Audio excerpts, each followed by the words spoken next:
Pastinya adik-adik udah pakaiannya rapi, udah mandi, dan pasti jangan lupa siapin Alkitabnya ya, buat nanti dengerin firman Tuhan.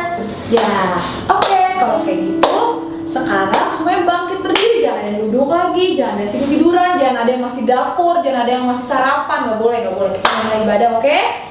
Kita mau berdoa dulu ya. Yuk, lipat tangannya, tutup matanya. Tuhan Yesus, terima kasih kalau pagi hari ini kami masih boleh beribadah Tuhan, walaupun kami belum bisa beribadah bersama-sama Tuhan, tapi kami tetap mengucap syukur. Tuhan, pimpin ibadah ini dari awal, pertengahan, hingga akhirnya. Terima kasih Tuhan Yesus, haleluya, amin, yeay. Oke, kita mau angkat pujian lagu Biarpun Gunung-Gunung Beranjak. Oke, silakan ya.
Kira-kira kita capek gak nih, Ci? Nggak boleh dong. Oh, nggak boleh capek ya? Nggak boleh capek dong. Kalau nggak boleh capek, berarti kita menghilangkan apa nih kira-kira? Jangan lelah. Oke, jangan lelah ya. Pakai gerakannya. Oke.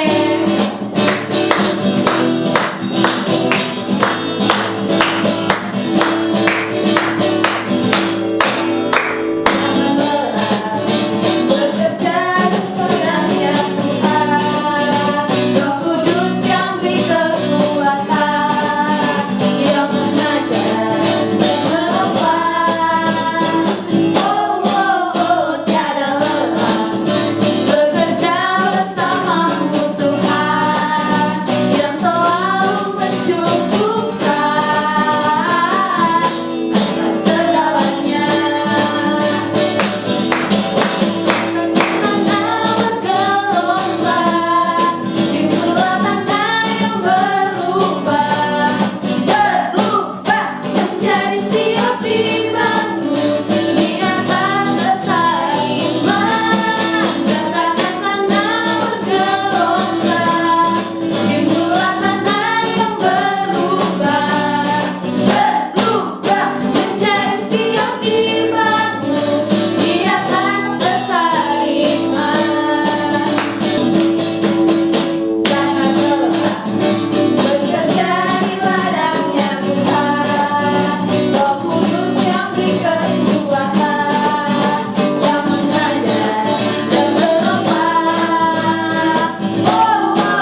doa nih? Masih ada pujian dong adik-adik. Oh, berarti harus tetap semangat dong. Pastinya dong, adik-adik di rumah harus tetap semangat. Oke, kita mau nyoba apa nih, Ci? Kita mau mendaki gunung yang tinggi. Wah, kita jadi mau naik gunung lagi, Ci. Tadi udah naik gunung, kita naik gunung lagi. Oke, terus semangat ya adik-adik.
Dari tadi naik gunung, terus suruh jangan lelah, terus kita naik gunung lagi. Nah, saatnya sekarang kita mau dengerin firman Tuhan adik-adik. Oke, sekarang kita mau pilih saatnya dengan firman Tuhan. Kita langsung serius lagi, lebih fokus lagi.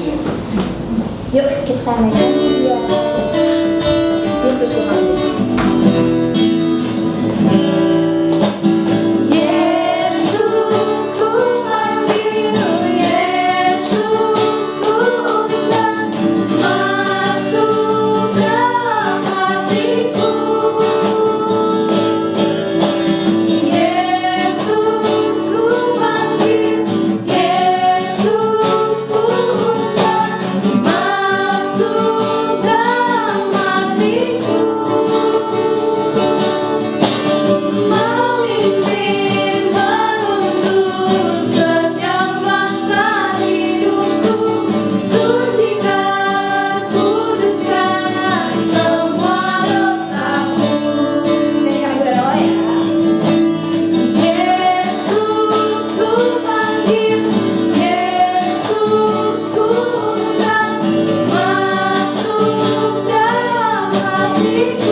kasih Tuhan kalau pada hari ini kami boleh memuji, memuliakan nama-Mu. Sebentar kami akan mendengarkan firman-Mu, ajar kami jadi anak Tuhan yang mendengar-dengaran akan firman-Mu.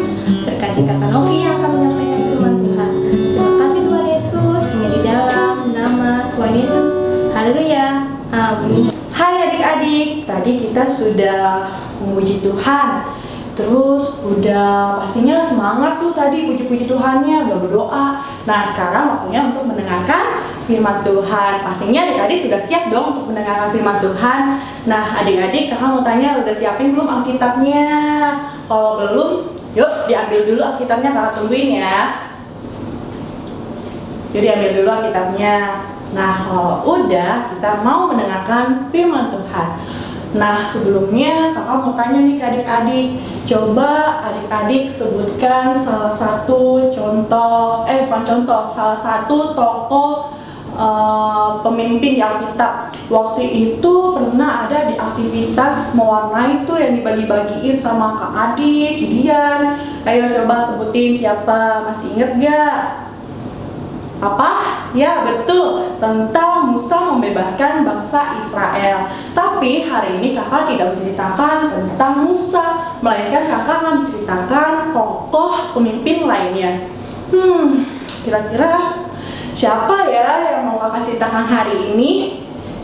Ayo siapa? Ya, kakak mau menceritakan tentang Yosua yang akan kakak beri tema menjadi seorang pemimpin. Sebelumnya kakak mau tanya dulu nih, pemimpin itu apa sih? Pemimpin adalah seseorang yang diberikan tanggung jawab untuk memimpin. Contohnya apa sih kak? Nah contohnya nih di negara Indonesia, pemimpin kita siapa? Presiden, ya betul. Terus nih kalau di sekolah, di kelas, pemimpin yang ditunjukkan oleh guru di kelas siapa? Ketua kelas. Iya betul. Nah sekarang kamu mau tanya nih adik-adik, siapa yang mau menjadi seorang pemimpin? Ya, Jetro mau menjadi seorang pemimpin. Apa? Niki juga. Oh, adik-adik yang lain juga mau menjadi seorang pemimpin. Wah, adik-adik pasti bisa kok menjadi seorang pemimpin. Nah, untuk menjadi seorang pemimpin harus ada yang adik-adik siapkan. Sebelumnya kita mau buka kitab kita yuk. Dibuka kitabnya, kita baca di kita baca di Yosua 1 ayat 1 sampai 3. Di sini kakak bacain ya. Ayat 1 ya, sesudah Musa, hamba Tuhan itu mati, berfirmanlah Tuhan kepada Yosua bin Nun, abdi Musa itu demikian, hamba-hambaku Musa telah mati, sebab itu bersiaplah sekarang, seberangilah sungai Yordan ini. Engkau dan seluruh bangsa ini menuju negeri yang akan kuberikan kepada mereka, kepada orang Israel itu. Setiap tempat yang akan diinjak oleh telapak kakimu, kuberikan kepadamu seperti yang telah kujanjikan kepada Musa. Nah, di ayat Yosua 1-3 ini menceritakan Yosua adalah pemimpin baru bangsa Israel yang akan membawa bangsa Israel ke tanah Kanaan. Nah, adik-adik tentunya untuk memimpin bangsa ini tuh gak mudah, sulit karena bangsa ini bangsa yang susah diatur. Nah, poin pertama yang mau kakak sampaikan kepada adik-adik, dicatat ya, kalau ada buku, ada pulpen, dicatat ya di kertas. Yang pertama, bertindak hati-hati. Kita buka di Yosua, bentar ya, buka Alkitabnya, baca di Yosua 1 ayat 7. Kakak bacain ya. Hanya kuatkan dan teguhkanlah hatimu dengan sungguh-sungguh, bertindak hati-hatilah sesuai dengan seluruh hukum yang telah diperintahkan kepadamu oleh hambaku Musa. Janganlah menyimpang ke kanan atau ke kiri, supaya engkau beruntung kemanapun engkau pergi. Nah, jadi poin pertama yang mau kakak sampaikan ini bertindaklah hati-hati. Nah, bertindak hati-hati ini pastinya yang tadi nih yang kakak ambil contoh nih menjadi ketua kelas ya, biar gampang ya adik-adik ya. Nah, menjadi seorang yang baru pemimpin itu pastinya akan banyak hal-hal yang baru ditemukan, misalnya mengambil keputusan, kesepakatan. Terus jangan sampai bangsa ini menyembah berhala, karena waktu itu bangsa sekitarnya ini adalah penyembah berhala. Nah, tadi yang kakak sebutin contohnya ketua kelas aja ya adik-adik, biar gampang ya. Nah, misalnya nih, tadi kan Jetro sama Nici mau jadi ketua kelas tuh. Nah, ketua kelas ini harus membuat struktur organisasi. Struktur organisasi itu kayak ada wakil ketua kelasnya, ada sekretaris, bendahara, dan lain-lainnya. Nah, ketua kelas ini harus memilih orang-orang yang masuk dalam struktur organisasinya si ketua kelas ini. Pastinya ketua kelas ini memilih struktur organisasinya harus bertindak hati-hati. Nah, di sini coba deh digaris bawahi ayat janganlah menyimpang ke kanan atau ke kiri supaya engkau beruntung kemanapun engkau pergi. Nah, maksudnya gini nih, ayat ini kakak kasih tahu ya, maksudnya janganlah engkau menyimpang ke kanan ke kiri, taat.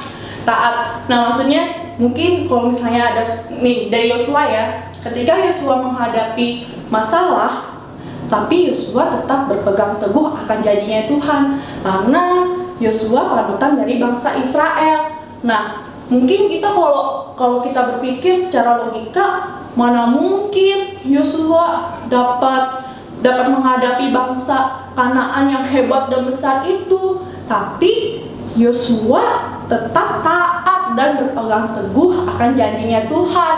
Nah, contohnya yang tadi yang tua kelas taat akan diperintahkannya oleh gurunya di kelas untuk memimpin adik-adik di dalam kelas. Nah, poin pertama yang tadi kakak sampaikan adalah bertindak hati-hati dan taat. Nah, kita mau lanjut ke poin kedua ya adik-adik. Poin kedua dicatat ya. Poin kedua yang mau kakak sampaikan ke adik-adik adalah memperkatakan firman Tuhan. Kita buka di Yosua 1 ayat 8. Kakak bacain ya. Janganlah engkau lupa memperkatakan kitab Taurat ini, tetapi renungkanlah itu siang dan malam, supaya engkau bertindak hati-hati sesuai dengan segala yang tertulis di dalamnya. Sebab dengan demikian perjalananmu akan berhasil dan engkau akan beruntung. Dari ayat yang tadi itu yaitu apapun yang kita perbuat akan berhasil karena firman Tuhan ada kuasa. Nah, tadi contohnya tadi kan si Jetro nih sama si Nici mau jadi ketua kelas, adik-adik juga ya mau jadi ketua kelas. Nah, adik-adik ini kalau mau menjadi ketua kelas itu bukan mau terlihat keren oleh teman-temannya, melainkan karena tanggung jawab yang diperintahkan oleh gurunya. Karena dari ayat ini diajarkan karena menjadi seorang pemimpin itu bukan karena ambisi atau keinginan sendiri yang ingin diikuti, tapi oleh kehendak Tuhan. Nah, sekarang kita lanjut. Tadi poin pertama apa? Yo, ditulis gak? Dicatat gak? Poin pertama yang tadi kakak sampaikan adalah bertindak hati-hati dan taat. Yang kedua adalah memperkatakan firman Tuhan. Nah, poin ketiga harus tetap semangat ya dengerin firman Tuhannya ya. Poin ketiga di sini kakak mau kasih tahu ke adik-adik adalah kuatkan dan teguhkanlah hatimu. Yuk kita mau buka kitab kita di Yosua 1 ayat 9. Bukankah telah kuperintahkan kepadamu, kuatkan dan teguhkanlah hatimu. Janganlah kecut dan tawar hati, sebab Tuhan Allahmu menyertai engkau kemanapun engkau pergi. Nah, di sini ayat ini diajarkan untuk tidak tawar hati, tidak putus asa, tidak mudah menyerah. Nah, jadi ini kakak jelasin ya. Tadi kan ketua kelas tuh ya untuk memimpin teman-teman di kelas untuk kegiatan kelas tuh. Nah, kakak mau tanya ke adik-adik, untuk menjadi ketua kelas itu tanggung jawabnya mudah atau sulit? Apa? Dia tuh jawab apa? Mudah. Terus Misaki, Nici, Chelsea jawabnya apa? Ada yang berjawab sulit, ada yang mudah ya adik-adik. Ya, jawaban adik-adik benar semuanya, nggak ada yang salah sini. Jadi gini kakak jelasin ya. Menjadi ketua kelas itu mungkin kita melihatnya mudah, tetapi adik-adik sebenarnya tanggung jawabnya sulit, tidak mudah dengan apa yang kita lihat. Emang kita berpikir, oh jadi ketua kelas mudah-mudah, tapi sebenarnya tanggung jawabnya sulit. Kenapa sulit? Karena di dalam kelas itu kan banyak teman-teman tuh ya, ketua kelas kan yang memimpin teman-temannya nih. Nah, belum tentu apa yang disampaikan ketua kelas ini teman-teman yang lain mau menerima. Padahal yang disampaikan oleh ketua kelas ini baik loh. Nah, sama seperti tentang Yosua yang tadi kita ceritakan. Yosua tetap semangat, tetap kuat dan teguh hatinya akan janjinya Tuhan dan tidak mau menyerah. Jadi kesimpulan firman hari ini yang mau kakak sampaikan ke adik-adik, hidup menjadi seorang pemimpin itu butuh proses perubahan dan keberhasilan pun butuh proses, sama dengan kisah cerita bangsa Israel menuju ke tanah Kanaan, merupakan bagian dari kehendaknya Tuhan, melewati proses. Nah, untuk adik-adik di sini yang dari kakak sampaikan firman Tuhannya tadi ada 3 poin ya. Pertama, bertindak hati-hati dan taat. Yang kedua, memperkatakan firman Tuhan. Dan yang terakhir adalah kuatkan dan teguhkanlah hatimu. Yuk, kita boleh tutup Alkitabnya, lipat tangannya, tutup matanya. Kita mau berdoa ya. Bapa yang baik, terima kasih Tuhan buat hari ini kami boleh memuji, memuliakan, dan mendengarkan firman-Mu ya Tuhan. Meskipun pada saat ini ya Bapa, adik-adik sekolah minggu hanya bisa ibadah online Bapa, tapi kami percaya ya Tuhan, adik-adik yang di rumah merasakan hadirat Engkau ya Bapa. Tuhan, Kau yang berkati adik-adik yang di rumah ya Bapa, Engkau yang selalu jaga mereka ya Bapa, Engkau yang memberikan kesehatan kepada adik-adik ini ya Tuhan. Karena kami percaya Tuhan, adik-adik yang di rumah, karena anak sekolah minggu ini ya Tuhan, yang adik-adik tidak merasakan kesendirian, tapi mereka percaya ada Tuhan yang selalu bersama-sama dengan adik-adik. Tuhan, terima kasih buat firman-Mu yang sungguh luar biasa hari ini. Hanya di dalam nama Tuhan Yesus, haleluya, amin. Nah, sekian ya adik-adik firman hari ini. Sampai ketemu minggu depan. God bless you.